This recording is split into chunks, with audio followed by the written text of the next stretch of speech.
Pitágoras 2. Número y armonía. La esencia de cualquier instrumento de cuerda, ya sea la lira antigua o los modelos cello, piano o guitarra, es la misma. Producen sonido por el movimiento de cuerdas.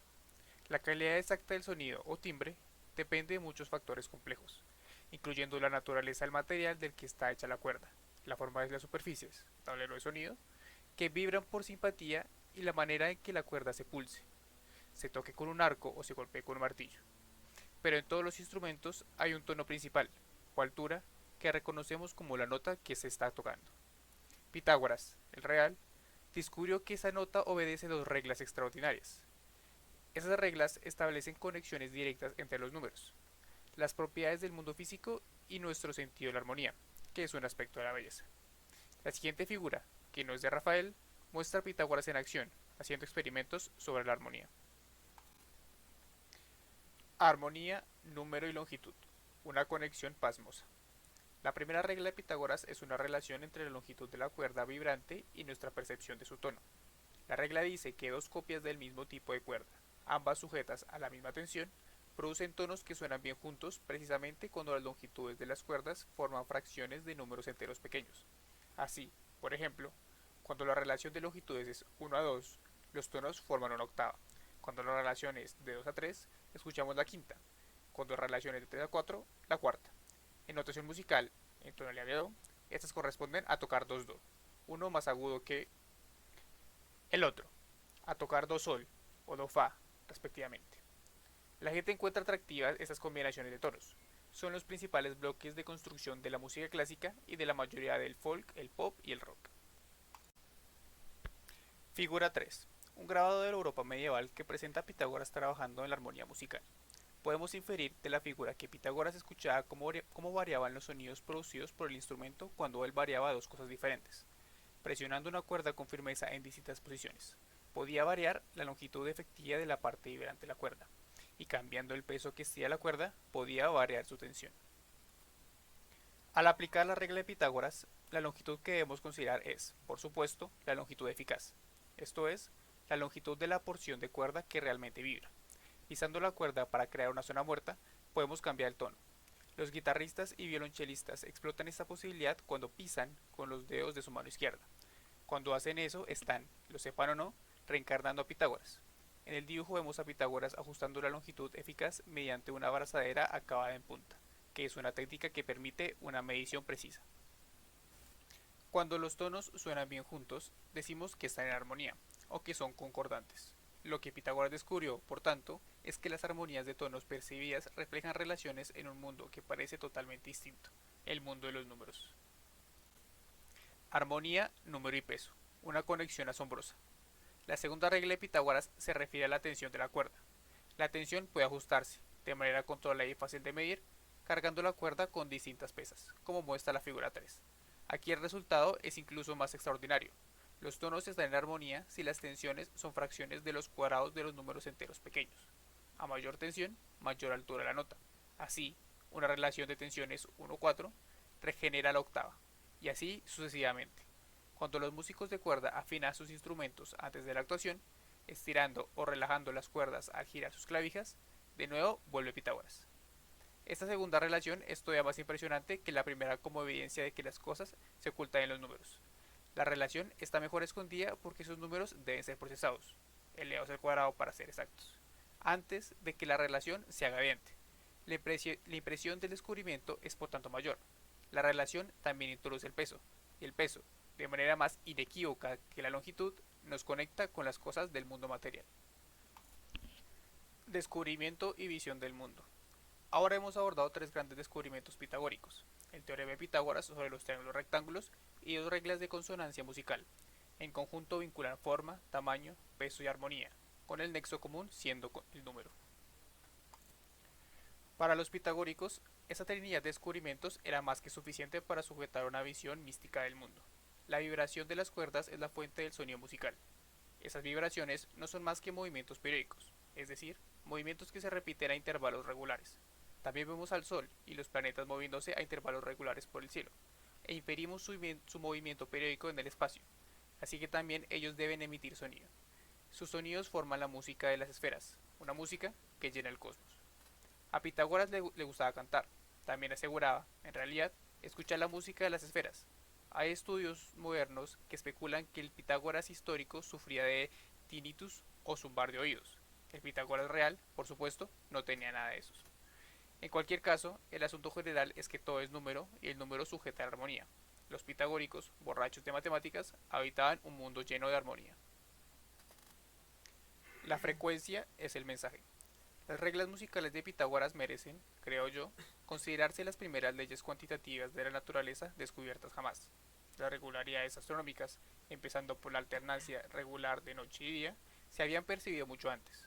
Mantener el calendario y leer el horóscopo, utilizando las matemáticas para predecir o reconstruir la posición del Sol, la Luna y los planetas, ya eran tecnologías significativas antes de que naciera Pitágoras, pero las observaciones empíricas sobre objetos específicos son muy diferentes de las leyes generales de la naturaleza. Es irónico, por tanto, que todavía no entendamos por qué son ciertas. Hoy tenemos una comprensión mucho mejor de los procesos físicos implicados en la producción, transmisión y recepción del sonido, pero la conexión entre ese conocimiento y la percepción de notas que suenan bien juntos ha resultado esquiva hasta ahora.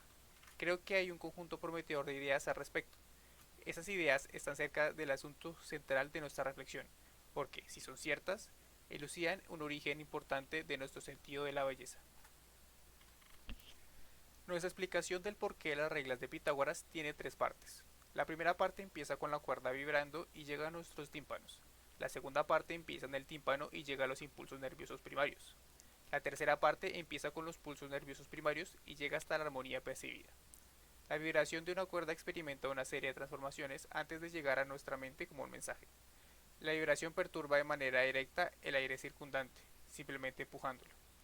El sonido de una cuerda aislada es bastante débil. Sin embargo, los instrumentos musicales prácticos emplean tableros de resonancia, que responden a la vibración de la cuerda con sus propias vibraciones más fuertes.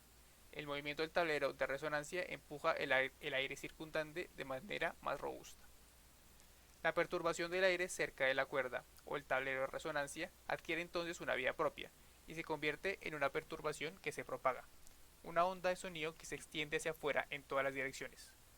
Toda onda de sonido es un ciclo recurrente de comprensión y descomprensión. El aire que vibra en cada región del espacio ejerce una presión en las regiones adyacentes y las hace vibrar a su vez. Finalmente, una porción de esa onda sonora, encauzada por la complicada geometría de la oreja, llega a una membrana llamada tímpano, unos pocos centímetros dentro de la oreja. Los tímpanos sirven como tableros de resonancia inversos, donde ahora las vibraciones del aire inducen el movimiento mecánico y no al revés. Las vibraciones del tímpano disparan más reacciones, como veremos en un momento. Antes de eso, sin embargo, tenemos que hacer una observación simple pero fundamental. Esta larga serie de transformaciones puede parecer desconcertante, y cabe preguntarse cómo de una señal significativa, que refleja lo que la cuerda estaba haciendo, puede extraerse tantos pasos después en la cadena. La clave es que, a través de todas esas transformaciones, hay una propiedad que permanece invariante, la velocidad de vibración o, como lo llamamos, su frecuencia. Ya se refiere a las vibraciones de la cuerda, el tablero de resonancia, el aire o el tímpano, o en los osículos el fluido coclear, la membrana basilar y las células ciliadas más adelante en la cadena. Esta permanece invariante, porque en cada transformación los empujones y tirones de una etapa inducen las compresiones y descompresiones de la siguiente, una por una, y por tanto las diferentes clases de perturbaciones están sincronizadas o, como decimos, a tiempo. Podemos anticipar, por tanto, y hallaremos que la cosa útil para detectar si queremos que nuestra percepción refleje una propiedad de la vibración inicial es la frecuencia de las vibraciones que finalmente dispara en nuestra cabeza. El primer paso para entender las reglas de Pitágoras, por tanto, es expresarlas en términos de frecuencia. Hoy tenemos ecuaciones fiables de la mecánica que nos permiten calcular cómo cambia la frecuencia de vibración de una cuerda cuando variamos su longitud o su tensión. Utilizando esas ecuaciones, hallamos que la frecuencia cae en proporción a la longitud y crece en proporción a la raíz cuadrada de la tensión. Por tanto, las reglas de Pitágoras, traducidas en frecuencia, hacen la misma afirmación simple. De ambos modos, afirman que las notas suenan bien juntas si sus frecuencias están en fracciones de números enteros pequeños. Una teoría de la armonía. Retomemos ahora nuestra historia. En la segunda etapa, el tímpano está asociado a un sistema de tres huesecillos, los osículos, que a su vez están unidos a una ventana oval membranosa que se abre a una estructura con forma de caracol, La cóclea. La cóclea es el órgano crucial para la audición y tiene un papel aproximadamente análogo al que el ojo tiene en la visión. Está rellena de un fluido que se pone en movimiento por las vibraciones de la ventana oval. Inmersa en ese fluido está una membrana que se estrecha a lo largo de su longitud, la membrana basilar, que serpentea por las curvas del caracol coclear. Paralelo a la membrana basilar corre el órgano de Corti. El órgano de Corti es donde, finalmente, el mensaje de la cuerda, después de muchas transformaciones, se traduce a impulsos nerviosos. Los detalles de todas estas transformaciones son complejos y fascinantes para los expertos, pero el cuadro global es simple y no depende de esos detalles. El cuadro global es que la frecuencia de la vibración original se traduce en disparos neuronales que tienen la misma frecuencia. Un aspecto importante de la traducción es especialmente bonito, el espíritu pitagórico.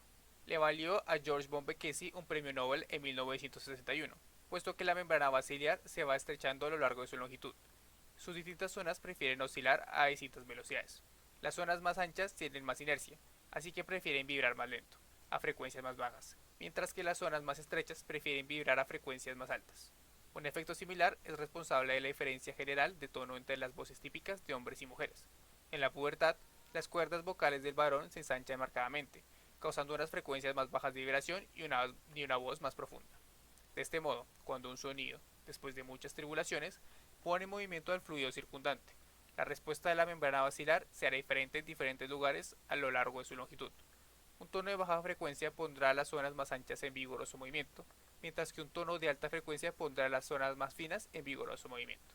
De esta forma, la información sobre la frecuencia se codifica como información sobre la posición. Si la cóclea es el ojo de la audición, el órgano de Corti es la retina. El órgano de Corti corre paralelo a la membrana basilar y cerca de ella su estructura es compleja en los detalles, pero a trazos gruesos consiste en células ciliadas y neuronas, a razón de una célula ciliada por neurona, el movimiento de la membrana basilar, acoplado mediante un fluido intermediario, ejerce fuerzas en las células ciliadas.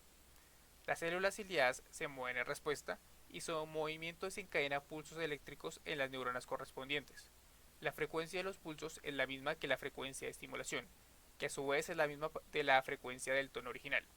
Para expertos, los patrones de pulsos tienen ruido, pero contienen un fuerte componente a la frecuencia de la señal. Como el órgano de Corti linda con la membrana basilar, sus neuronas heredan de esa membrana la frecuencia dependiente de la posición. Esto es muy importante para nuestra percepción de los acordes, porque significa que, cuando varios tonos suenan simultáneamente, sus señales no se embarullan del todo. Distintas neuronas responden periféricamente a distintos tonos. Este es el mecanismo fisiológico que nos permite hacer un trabajo tan bueno discriminando diferentes tonos.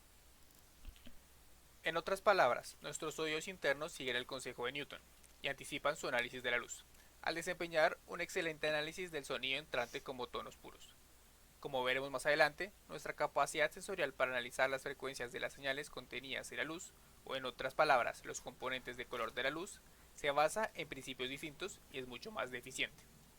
Esto compone la escena para la tercera fase de nuestra historia. En ella, las señales de las neuronas sensoriales primarias del órgano de Corti se combinan y se transfieren a las capas neuronales subsiguientes del cerebro. Aquí nuestro conocimiento es bastante menos preciso, pero es solo aquí cuando podemos enfrentarnos finalmente con nuestra pregunta principal. ¿Por qué los tonos cuyas frecuencias están en proporción de números enteros pequeños suenan bien juntos? Consideremos lo que se ofrece al cerebro cuando dos sonidos de frecuencia diferente se tocan de manera simultánea. Entonces tenemos dos conjuntos de neuronas primarias que responden con fuerza, cada uno disparando con la misma frecuencia que las vibraciones de la cuerda que los excitan. Esas neuronas primarias disparan sus señales en dirección al cerebro, hacia niveles superiores de neuronas, donde sus señales se combinan y se integran.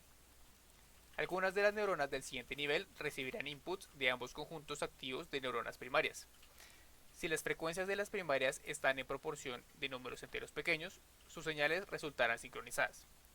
Para esta exposición simplificaremos la respuesta real, ignorando el ruido y tratándola como exactamente periódica. Por ejemplo, si los tonos forman una octava, un conjunto disparará el doble de rápido que el otro, y todo disparo del conjunto más lento tendrá la misma relación predecible con el disparo del primero. Así, las neuronas sensibles a ambos obtendrán un patrón repetitivo que es predecible y fácil de interpretar, a partir de experiencias previas, o tal vez por un instinto innato. Esas neuronas secundarias, o las neuronas posteriores que interpretan su comportamiento, entenderán la señal. porque será posible anticipar el input futuro, es decir, más repeticiones, de forma simple, y las predicciones simples del comportamiento futuro serán confirmadas a lo largo de muchas vibraciones hasta que el sonido cambie de carácter. Hay que mencionar que las vibraciones sonoras que podemos oír tienen frecuencias desde unas pocas decenas hasta varias miles de segundos. De esa forma, que incluso los sonidos breves producirán muchas repeticiones, excepto en el extremo de muy baja frecuencia, y en el extremo de muy baja frecuencia nuestro sentido de la armonía se extingue, en coherencia con la línea de pensamiento que seguimos. Los niveles más altos de neuronas que combinan a los combinantes necesitan un input coherente para progresar en su trabajo, de modo que, si nuestros combinantes están produciendo mensajes sensatos, y sobre todo si sus predicciones satisfacen la prueba del tiempo, a los niveles superiores les interesa recompensarlos con algún tipo de retroalimentación positiva, o al menos dejarles en paz. Y al contrario, si los combinantes están generando predicciones erróneas, los errores se propagan a los niveles más altos, produciendo al final malestar y el deseo de hacerlo parar. ¿Cuándo generan los combinantes predicciones erróneas? Ocurre cuando las señales primarias están casi sincronizadas, pero no del todo, porque entonces las vibraciones se refuerzan una a otro durante unos pocos ciclos, y las combinantes extrapolan este patrón. Esperan que continúe, pero no lo hace. Y en efecto son los tonos que están solo un poco fuera de fase, como do y do sostenido, por ejemplo, los que suenan más penosos al tocarse juntos. Si esa idea es correcta, entonces la base de armonía es la predicción exitosa en las fases iniciales de la percepción. Este proceso de predicción no necesita implicar una atención consciente y generalmente no la implica. Ese éxito se experimenta como placer o belleza. A la inversa, una predicción fracasada es una fuente de dolor o fealdad. Un corolario es que, expandiendo nuestra experiencia y nuestro aprendizaje, podemos llegar a escuchar armonías que antes permanecían ocultas para nosotros, y a retirar así las fuentes de dolor. Históricamente, en la música occidental, la paleta de combinaciones aceptables de notas se ha expandido con el tiempo. Los individuos también pueden aprender, exponiéndose a ellas, a disfrutar de combinaciones de tonos, que al principio parecen desagradables. De hecho, si estamos hechos para disfrutar de aprender a hacer predicciones exitosas, las predicciones que surgen de forma demasiado fácil no generarán el mayor placer posible, que requiere también novedades.